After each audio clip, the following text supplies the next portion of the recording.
Everybody, welcome to the channel Mind Maps Education. So today's chapter will be chapter 9 from class 6th NCERT Science, the living organisms, characteristics and habitat. So in this chapter we are basically going to study about the different characteristic any organism adapt or any organism inculcate during the lifetime in order to live in a habitat perfectly and most important efficiently. ठीक है, तो इस चीज़ को समझने के लिए हमें कुछ टर्मिनोलॉजी समझनी पड़ेगी। सबसे पहले आते हैं हमारा हैबिटेट।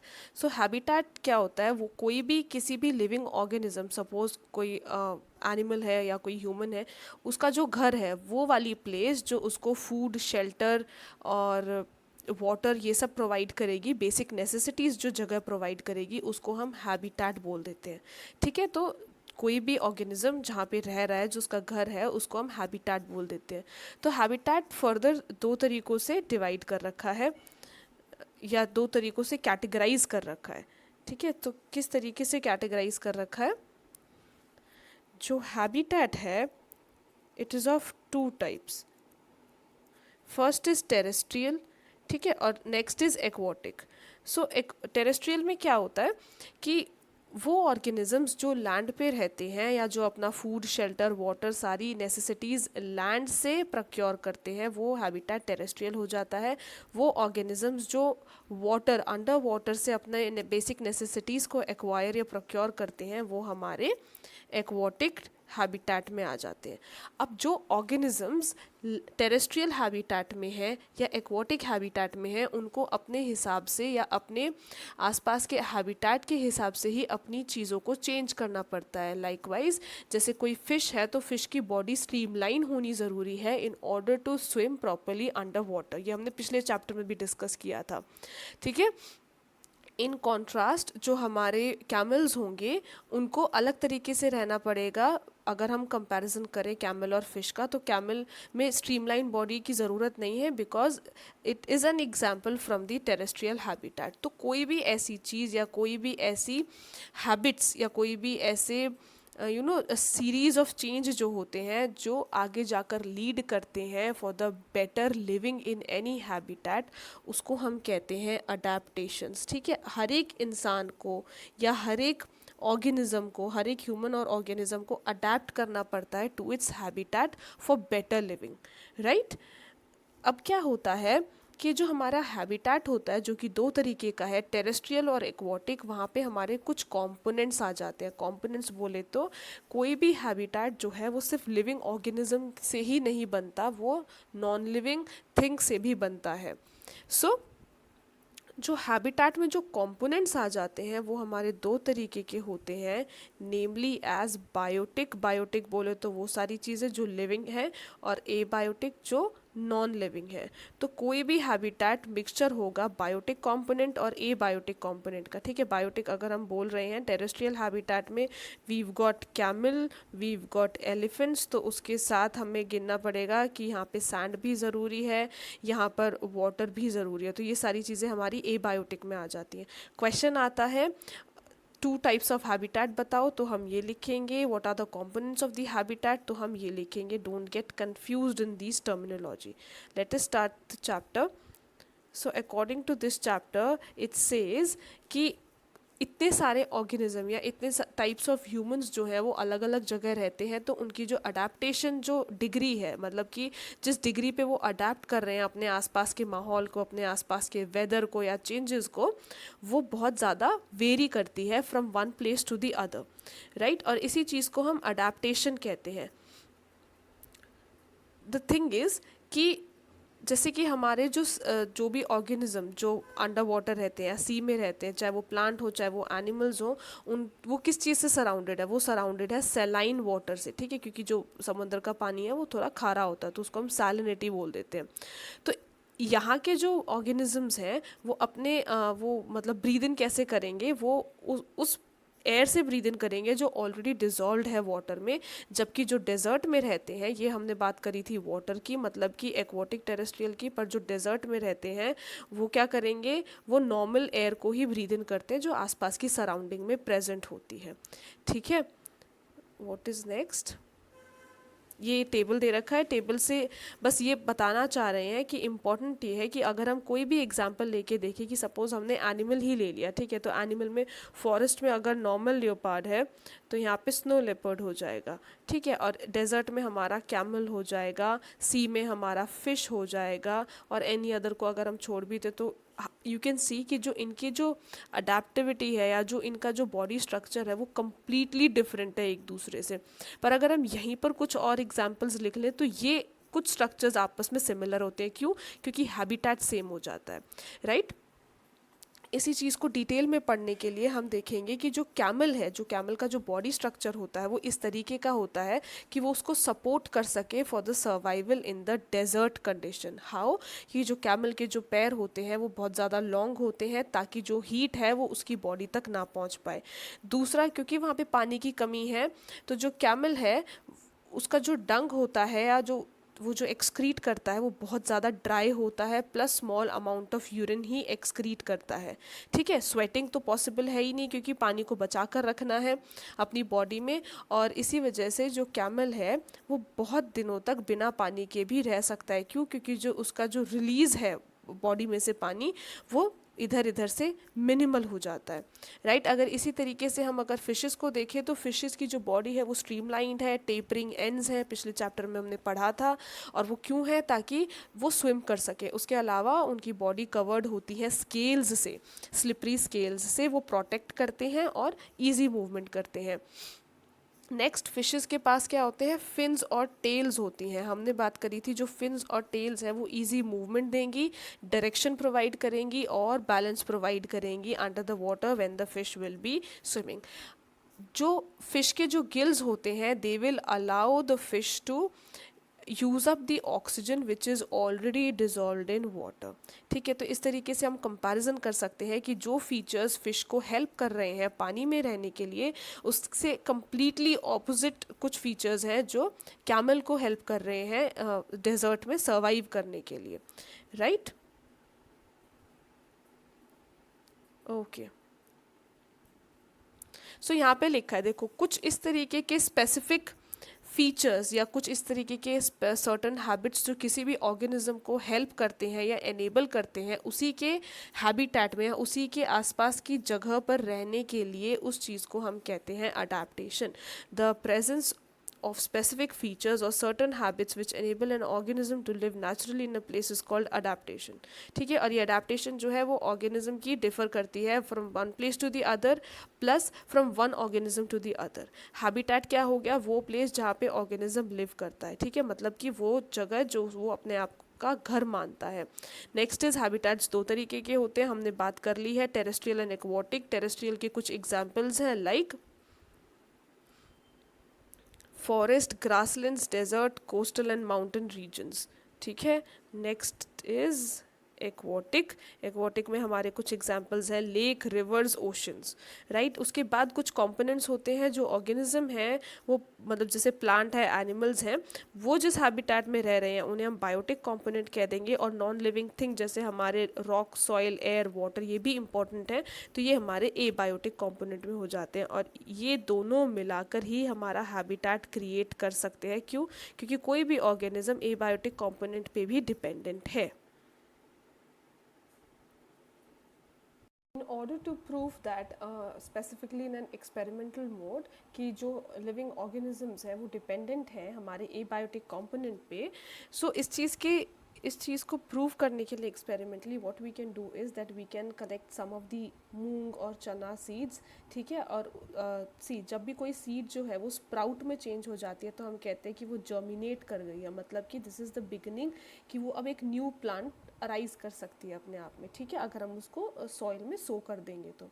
सो अगर हम कुछ ड्राई मूंग सीड्स ले लेते हैं और कुछ अलग अलग टेम्परेचर में या अलग अलग जगह हम उनको सही मात्रा में पानी देकर चेंज करते रहेंगे तो we will notice after a period of time, suppose करो कि जो पहला बीकर था जिसमें हमने एक मूंग सीड ली, दूसरी सीड ली, तो ये वाली जो है ये रेफ्रिजरेटर में रख दी हमने, ठीक है, ये हमने डार्क रूम में रख दी, ठीक है, ये प्रॉपर सनलाइट में रख दी और ये पानी में ही सबमर्ज्ड कर दी हमने, ठीक है। तो कुछ टाइम बाद वी विल सी कि जो सन वाला जो हमारा एक्सपेरिमेंट था, मतलब जो बीकर हमने सन में रखा था जिसमें कॉन्टिन्यूसली पानी दे के हम चेंज कर रहे थे, इट विल ग्रो प्रॉपरली। जबकि रेफ्रिजरेटर वाले में क्या होगा कि या तो यहाँ पे जर्मिनेशन स्लो होगा या जर्मिनेशन स्लो होगा या होगा ही नहीं। Same goes with this. So यहाँ से हमें पता चलता है depending on the type of the abiotic conditions जिस पे कोई भी ऑर्गेनिज्म डिपेंड करता है, उसके लिए इम्पॉर्टेंट है कि वो चीज़ सही रहे, सो दैट अकॉर्डिंगली कोई भी ऑर्गेनिज्म अडेप्ट कर पाए। And therefore there is a greater need to be dependent on abiotic component as well. ठीक है, जैसे सनलाइट सही उसमें ज़रूरी है, then we got to have air also, then soil for the nourishment and minerals also, so like that. तो इस तरीके से एबायोटिक कंपोनेंट की जो डिपेंडेंसी है वो हमें इस चीज़ से प्रूव हो जाती है, राइट। और इसीलिए जैसे जो हमारे एबायोटिक फैक्टर्स है जैसे कि एयर, वाटर, लाइट, हीट, ये सब इम्पॉर्टेंट है किसी भी प्लांट की ग्रोथ के लिए, and even for all of us as well, जो हम हैं एज ह्यूमंस और एनिमल्स। ठीक है, द थिंग इज़ कि हमने बोला कि अडेप्टेशन एक वो मेथड है जिस पे कोई भी ऑर्गेनिज्म जो है क्लाइमेट के हिसाब से अडेप्ट या एडजस्ट करता हुआ चला जाता है। बट द थिंग इज़ जो प्रोसेस है, जो अडेप्टेशन का जो प्रोसेस है, वो इतना शॉर्ट पीरियड और चुटकी बजाते ही नहीं हो जाता। It takes time. ठीक है, it takes years and years for any species या for any group of animals या organisms to get adapted to that particular climate. ऐसा क्यों है? क्योंकि क्लाइमेट भी झट से चेंज कभी नहीं होता है। क्लाइमेट जब चेंज होता है किसी भी रीजन का, वो बहुत स्लोली चेंज होता है, राइट। और इसी वजह से जो अडेप्टेशन है वो भी धीरे धीरे होती है। जो ऑर्गेनिज्म चेंजिंग क्लाइमेट के साथ अडेप्ट नहीं कर पाते हैं वो मर जाते हैं, जो अडेप्ट कर पाते हैं सिर्फ वही लिव कर पाते हैं। ठीक है, और इसी तरीके से अलग अलग रीजन की अलग अलग अडेप्टेबिलिटी फीचर्स हमें देखने को मिलेंगी। Let us study about some terrestrial habitats. उसमें से the very first example would be desert. So desert में क्या होता है, जैसे हमने बात करी थी कैमल की, तो जो कैमल है उसके लॉन्ग लेग्स होंगे in order to stay away from the heat, जो उसकी बॉडी को टच ना कर पाए। उसके अलावा हमने क्या पढ़ा था कि जो यूरिन प्रोडक्शन है वो बहुत स्मॉल अमाउंट में होगा, जो डंग है वो बहुत ड्राई होगा और इसी वजह से वो पानी के बिना बहुत टाइम तक रह सकता है। ठीक है, वैसे ही जो वहाँ पे और जो एनिमल्स है जैसे रैट्स, स्नेक्स, इनके अब लंबे पैर तो होते नहीं है, तो अब ये गर्मी से कैसे बचे वहाँ की, तो ये क्या करते हैं, ये सॉइल में डीप बरो करते हैं और वहाँ पर जहाँ पर कूलर एरिया दिखता है वहाँ पे जाकर रिजाइड करते हैं और तभी बाहर निकलते हैं जब थोड़ा सा टेम्परेचर जो है नॉर्मल हो चुका होता है, और during the night when it's generally cooler in desert area, right. इसके अलावा अगर हम प्लांट्स के बारे में देखें तो प्लांट्स अपना वाटर कैपेसिटी का जो वो है, मतलब कि जो ट्रांसपिरेशन रेट है वो कैसे कम कर सकता है, वो इस तरीके से कम करता है कि जो इनकी लीव्स होती हैं, जो यहाँ के प्लांट्स की जो लीव्स होती हैं वो स्पाइंस के थ्रू फॉर्म हो चुकी होती है। मतलब इनकी लीव्स नॉर्मल लीव्स नहीं होती जैसे हमें नॉर्मल एरिया में दिखती हैं। ठीक है, तो ये क्या होते हैं, इनका जो सरफेस एरिया है वो बहुत ज़्यादा रिड्यूस हो चुका होता है और स्पाइन में फॉर्मेशन होता है। और जनरली देखा जाए तो एक्चुअली ये इनकी लीव्स भी नहीं है, ये स्टेम है जो कि ट्रांसफॉर्म हो चुका है कुछ इस तरीके के स्ट्रक्चर में। ठीक है, और यही स्टेम है जहाँ पे हमारा फोटोसिंथेसिस होता है। अब due to the presence of the spine and due to the formation of this type of structure from the stem, this allows low transpiration rate। अब transpiration low होगा तो मतलब कि प्लांट की बॉडी से जो वाटर का जो रिलीज है in the form of vapour वो भी कम होगा। ठीक है, जिस वजह से more of the water will be will be resided in the plant itself. तो यहाँ के प्लांट्स को हम सक्यूलेंट्स भी कहते हैं। प्लस इनकी जो वो होती है रूट्स होती है, इनकी जो रूट्स होती है वो डीप डाउन होती है किसी भी सॉइल के, क्यों, in order to absorb water from the underground water. ठीक है, अंडरग्राउंड वाटर लेवल जो होता है यहाँ का बहुत ज़्यादा नीचे होता है, इसी वजह से इनकी जो रूट्स हैं वो भी बहुत ज़्यादा डीप होती है। कुछ और रह गया, okay yes, one more thing is कि जो इनकी जो स्टेम होती है वो एक थिक वैक्सी लेयर से कवर्ड होती है। अब अगेन ऐसा क्यों है, now this will help to retain water in the tissue of the cacti, मतलब कि this will again lead to the low transpiration rate. ठीक है, तो ये ट्रांसपिरेशन को सपोर्ट नहीं करेगा वैक्सी लेयर का होना।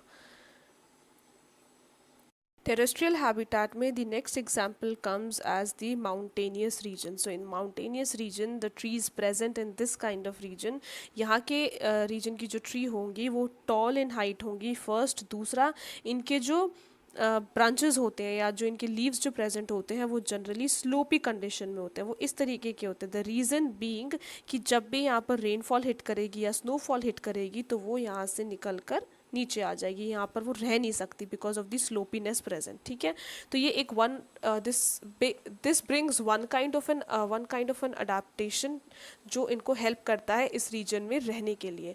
Now apart from plants we've got animals too. तो वहाँ के एनिमल्स के मतलब कि माउंटेनियस रीजन के जो एनिमल्स होते हैं उनकी जो स्किन होगी वो बहुत ज़्यादा थिक होगी, कवर्ड विद फर होगी, ताकि वो कोल्ड से बचे रहें. जैसे कि हमारे जो याक्स होते हैं वो उनके बॉडी पे बहुत सारे बाल होते हैं. They've got too much hair on their body so that the body can be kept warm.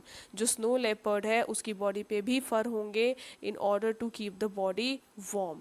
ठीक है, अब इन पे जो राइट सो जो फीट एंड टोज पे भी जो हेयर प्रेजेंट होते हैं वो मेक श्योर करते हैं कि वो वहाँ के कोल्ड एनवायरनमेंट से या स्नो से प्रोटेक्ट हो सके. राइट, जो माउंटेनियस गोट होती हैं उनके पास स्ट्रॉन्ग हूव्स होते हैं. हूव्स बोले तो जो पैरों में प्रेजेंट होंगे, राइट, फीट पे प्रेजेंट होंगे. Now these great hooves will help them for running up the Rocky slopes of the mountain. ठीक है, क्योंकि माउंटेन एरिया कुछ इस तरीके का होगा तो यहाँ पे चढ़ने में थोड़ी प्रॉब्लम होती है. तो हूव्स जो है माउंटेन गोट के, it will help them for running over the rocky slopes. और इसी तरीके से माउंटेनियस रीजन जिस तरीके से चेंज होता जा रहा है क्लाइमेट में, वैसे ही अडेप्टेशंस भी चेंज होती जाती हैं विद द इंक्रीजिंग हाइट. ठीक है, कुछ एनिमल्स यहाँ रहेंगे तो उनके कुछ अलग अडेप्टेशंस होंगे, कुछ एनिमल्स या ऑर्गेनिजम्स अगर यहाँ रिजाइड करेंगे तो उनके अडेप्टेशंस अलग होंगे. Next is grasslands. So grasslands में we are going to study about two examples in the form like हम पढ़ने वाले हैं lion और deer के बारे में. So अगर हमें पता है कि जो lion है वो hunt करता है deer को और इसको deer को खाता है. So for lion deer will be the prey and for deer the lion will be the predator. ठीक है, अब इसी तरीके से इन्होंने अपनी अपनी अडेप्टेशन बना रखी है कि लायन को डियर के लिए हंट करने के लिए, खाने के लिए कौन सी चीज़ें ज़रूरी हैं. राइट, तो द थिंग इज़ जो लायन होता है वो ब्राउन इन कलर होता है टू कैमोफ्लाज. ठीक है, कैमोफ्लाज बोले तो छुपने के लिए, ताकि प्रे को ये पता ना चले, मतलब कि डियर को ये पता ना चले कि मैं मतलब मेरे पीछा कोई कर रहा है या मेरे आसपास कोई है. ठीक है, तो वो छुप जाता है ब्राउन कलर की वजह से. द नेक्स्ट इज़ कि जो लायन है उनके जो पैर होते हैं उनके पैरों में क्लॉज होते हैं. क्लॉज क्या करेंगे, टोज़ के साथ जुड़े हुए होते हैं. क्लॉज कुछ इस तरीके की होते हैं जो चीरने फाड़ने में काम करते हैं. ठीक है, नेक्स्ट इज़ ब्राउन कलर इसको हाइड करने में हेल्प करता है, पढ़ लिया हमने. ओके, एक और चीज़ होती है वो ये होती है कि जो इनकी आंखें होती हैं वो फ्रंट ऑफ द फेस में होती हैं. ठीक है, और दिस अलाउ देम, या जो आंखें जो अटैच्ड है in the front of the face, it will allow them to have a correct idea about the location of the prey. So जो लोकेशन है उसका सही आइडिया, सही डिस्टेंस, रेंज पता करने के लिए आंखें जो हैं वो कहाँ होनी चाहिए, फ्रंट में होनी चाहिए. ओके, सो फॉर प्रेडेटर जो कि हमारा जो डियर है जिसके लिए lion will work as a predator, मतलब कि अब ये इसको खाएगा and deer will act as a prey. So deer के पास स्ट्रॉन्ग टीथ होते हैं. क्यों, डियर जो होता है वो सॉर्ट ऑफ अ हर्बीवोर होता है. So for chewing hard plant stems of the forest. ठीक है, अब deer needs to know about the presence of the predator, मतलब कि द थिंग इज़ कि बेशक लायन के पास कुछ अडेप्टेशन है कि वो छुप सकता है, पर डियर के पास भी कुछ अडेप्टेशन है कि वो ये पता लगा सके कि इज़ लायन देयर और not. So in order to know that क्या होता है कि जो इनके ईयर होते हैं, ठीक है, ईयर जो होते हैं वो बहुत लॉन्ग होते हैं ताकि मूवमेंट जो हेयर मूवमेंट है, मतलब कि जो सुनने की क्षमता है वो ज़्यादा अच्छी बनी रहे. ठीक है, दूसरा ये है कि the eyes on the side of its head. Okay, जो आंखें यहाँ पर फ्रंट में थी वो आंखें थोड़ी साइड में होती हैं. अब साइड से क्या होगा कि वो सारी डायरेक्शन में अच्छे से देख पाएंगे. ठीक है, जब सारी डायरेक्शन में देख पाएंगे तो इससे उन्हें कुछ आइडिया हो जाएगा डेंजर का, और जिसकी वजह से डियर जो है भाग सकेगा प्रेडेटर से, जो कि यहाँ पे इस केस में कौन है, लायन है. इसी तरीके से और भी बहुत सारे फीचर्स होते हैं लायन, डियर या और ऐसे एनिमल्स के या प्लांट्स के जो उनको उनके हैबिटेट में रहने के लिए हेल्प करते हैं. So next habitat will be aquatic habitat. We are already finished with terrestrial habitat. So in aquatic habitat the first example will be from oceans. So oceans में when we talked about fish पहले वाले chapter में, तो fishes की हमने बात करी थी कि स्ट्रीमलाइन बॉडी होगी, स्ट्रीमलाइन बॉडी होगी, इन पे फिन्स होंगे, टेल होंगी जो क्या करेंगे मूवमेंट के साथ साथ डायरेक्शन, ठीक है, और बैलेंस प्रोवाइड करेंगे. ठीक है, अब बात हो चुकी है किसकी, फिश की. अब फिशेस के अलावा भी there are certain kind of organisms which resides under water and in the ocean. So उसमें कुछ एग्जांपल हमारे जैसे स्क्विड हो गया, ठीक है, स्क्विड हो गया, सी हॉर्स हो गया, डॉल्फिन्स हो गई, वेल्स हो गई, ऑक्टोपस हो गए. ठीक है, तो जैसे स्क्विड, ऑक्टोपस ये जो होते हैं ये बहुत ज़्यादा नीचे वाली लेयर पे पाए जाते हैं, ओशन के सी बेड के आसपास पाए जाते हैं, और इनके आसपास कोई भी मूव करता हुआ ऑर्गेनिज्म होता है ये उन पे फीड करते हैं, मतलब ये उनको खा के जीते हैं. ठीक है, नेक्स्ट इज़ इनके पास गिल्स होते हैं जैसे फिश के पास थे. तो जो गिल्स हैं वो हेल्प करेंगे डिज़ोल्व्ड ऑक्सीजन जो वाटर में प्रेजेंट है उसको लेने के लिए. राइट, अब हमारी जो डॉल्फिन्स और वेल्स आ जाती हैं, इनके पास गिल्स नहीं होते, they have a blow hole, और ब्लो होल को हम नॉस्ट्रिल के नाम से भी जानते हैं. अब ये इनके अपर बॉडी पार्ट पे प्रेजेंट होता है अबव द हेड. सपोज करो अगर ये हमारी कुछ इस तरीके की फिश हो जाती है, या सॉरी डॉल्फिन हो जाती है, तो अगर ये इसका हेड है तो इसके यहाँ पर कहीं एक ब्लो होल मिलेगा. ठीक है, अगर आपने कुछ इस तरीके का भी देखा होगा यहाँ से ऐसे पानी निकलता हुआ. सो द थिंग इज़ कि जो हमारी डॉल्फिन्स और वेल्स हैं इन पे गिल्स नहीं होते, तो ये जो पानी में एब्जॉर्ब्ड ऑक्सीजन है उसको नहीं ले पाएंगे, तो कैसे जिएंगे, इनको नॉर्मल एयर के थ्रू अपनी ऑक्सीजन लेनी पड़ेगी. तो in order to do that what they do is कि ये टाइम टू टाइम पानी से बाहर निकलती रहती हैं in order to have the oxygen which is now present in the air. Why? Because they are unable to take the oxygen which is already dissolve in the water. Right, this is the reason कि अगर आपने कभी किसी TV shows में देखा होगा तो dolphins जो हैं वो पानी से बार बार बाहर निकलती रहती हैं. ठीक है, coming on to the second example under aquatic habitat will be ponds and lakes. ठीक है, तो पॉन्ड्स एंड लेक्स में we are going to study about different type of plants which arises from that place. So कुछ ऐसे plants होते हैं जिनकी जो रूट्स है वो नीचे जाकर सॉइल में फिक्स्ड होती हैं. ठीक है, तो इनकी जो स्टेम होंगी वो बहुत ज़्यादा लंबी होंगी, और इनके जो क्या नाम है लीव्स होंगे वो थोड़े रिबन टाइप के होंगे. ठीक है, रिबन टाइप के, ताकि जब वाटर का फ्लो हो तो इजी टू फ्लो हो, ताकि उनकी किसी भी बॉडी पार्ट पे डैमेज ना पहुँचे. ठीक है, और नैरो होते हैं, इनकी जो स्टेम होती है वो हॉलो होती है, लाइट इन वेट होती है. ठीक है, अब कुछ ऐसे प्लांट्स होते हैं जो कम्प्लीटली सबमर्ज्ड होते हैं वाटर में. ठीक है, जैसे ये तो है, इसकी जो रूट है वो नीचे तक है, ये हमारा फ्लोट कर रहा है और ये कम्प्लीटली सबमर्ज्ड है. तो इनके अपने अपने तरीके के अडेप्टेशन होते हैं. ठीक है, अब इसके अलावा क्या होता है, वी हैव फ्रॉग. अब जो फ्रॉग होता है, these kind of organisms are the one जो लैंड पर भी रह सकते हैं और वाटर पे भी रह सकते हैं. सो ऐसे ऑर्गेनिज्म जो लैंड और वाटर दोनों पे रह सकते हैं उनको हम एम्फीबियंस बोलते हैं. ठीक है, एम्फीबियंस. अब एम्फीबियंस में एम्फी का मतलब होता है जो दोनों हैबिटेट में रह सकते हैं, नेमली टेरेस्ट्रियल एंड एक्वाटिक. टेरेस्ट्रियल बोले तो लैंड, एक्वाटिक बोले तो वाटर.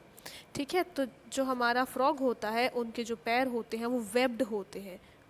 वेब्ड, वेब्ड बोले तो अगर हमारी ये उंगलियां हैं तो उंगलियों के बीच में यहाँ पे ऐसे ऐसे ये जुड़ी हुई होंगी. ठीक है, इनको हम वेब्ड बोलते हैं.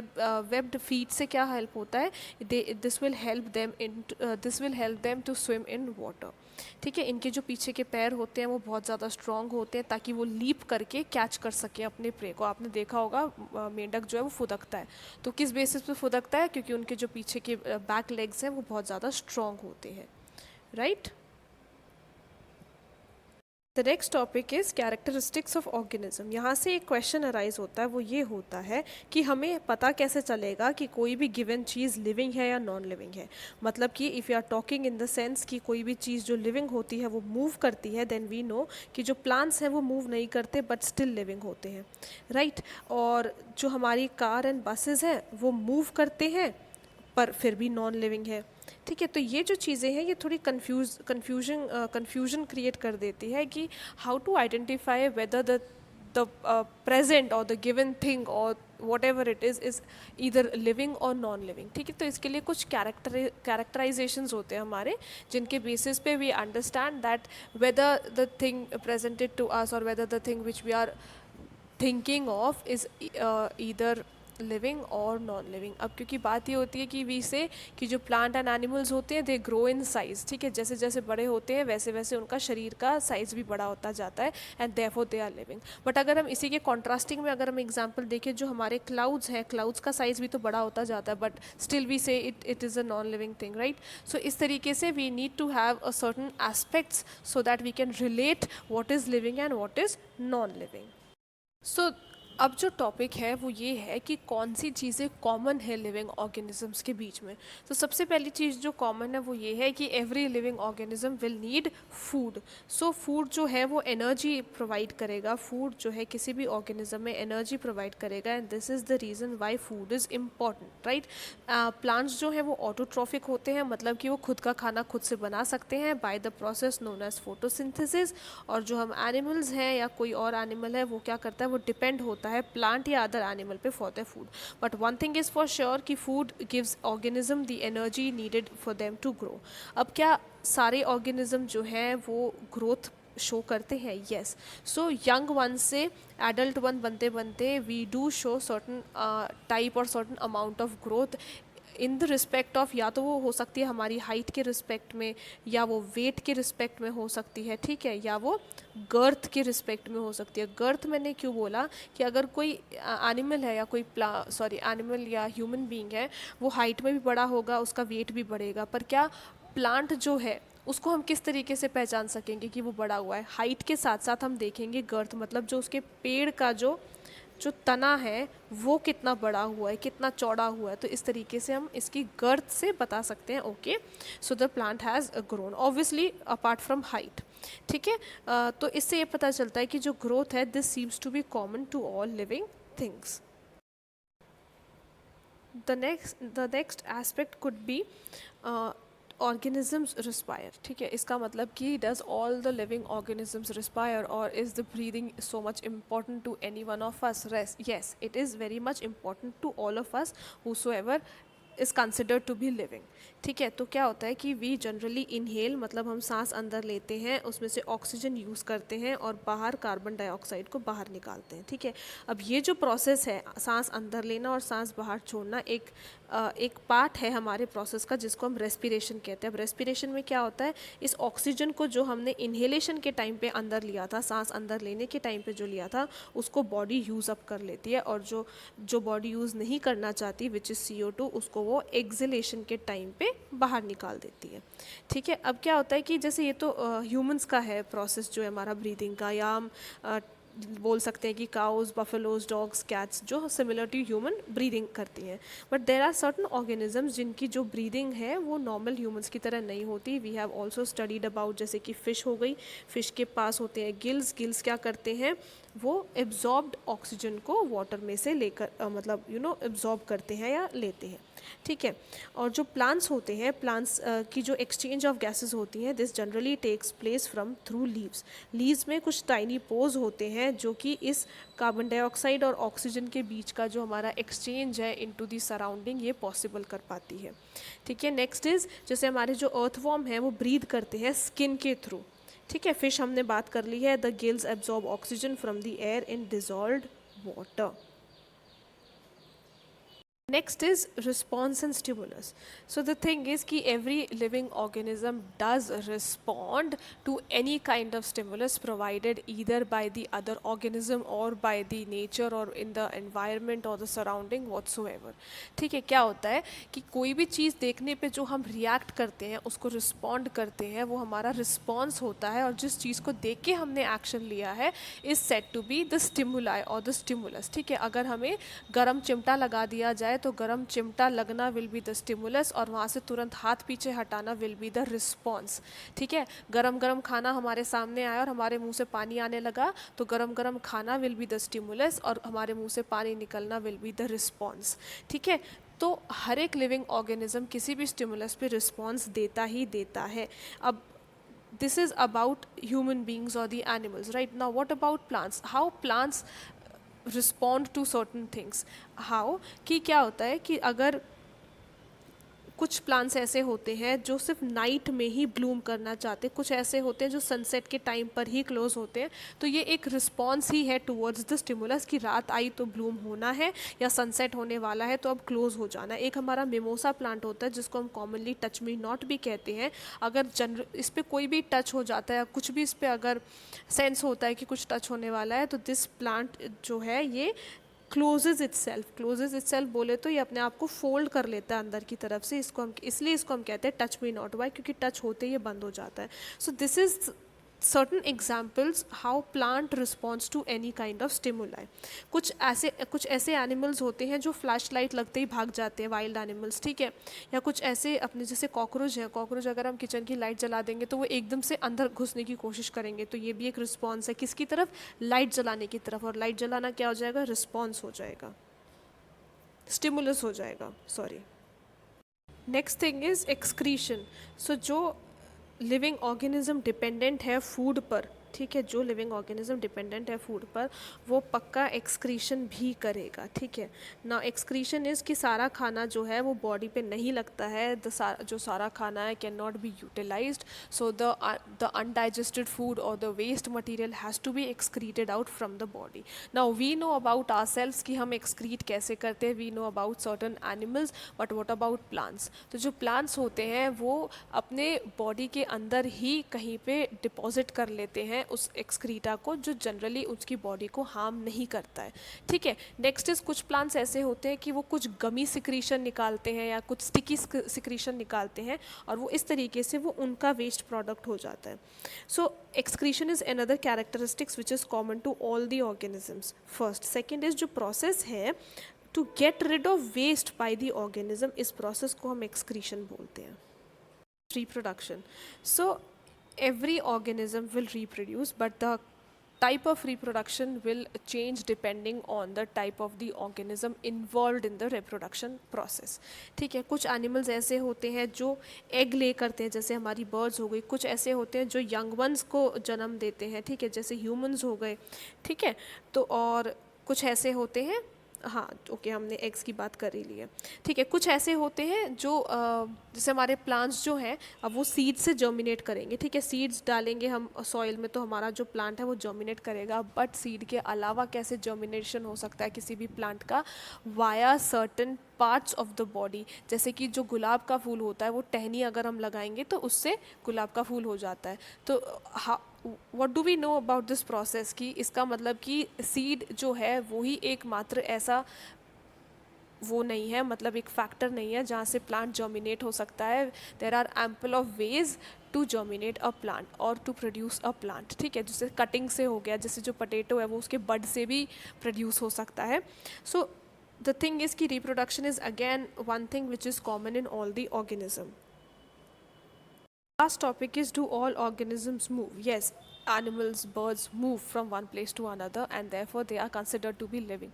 But what about plants? Plants are considered to be living, but do they move from one place to the another? No, they cannot move. But how do we consider plants to be as living? Why? Because कि इनके अंदर जो क्या नाम है, food, minerals, water का जो up down हो रहा है, जो ट्रांसपोर्टेशन हो रहा है, वो भी तो एक मूवमेंट में ही आ रहा है, वो भी तो एक मूवमेंट ही शो कर रहा है. And therefore we consider them as living.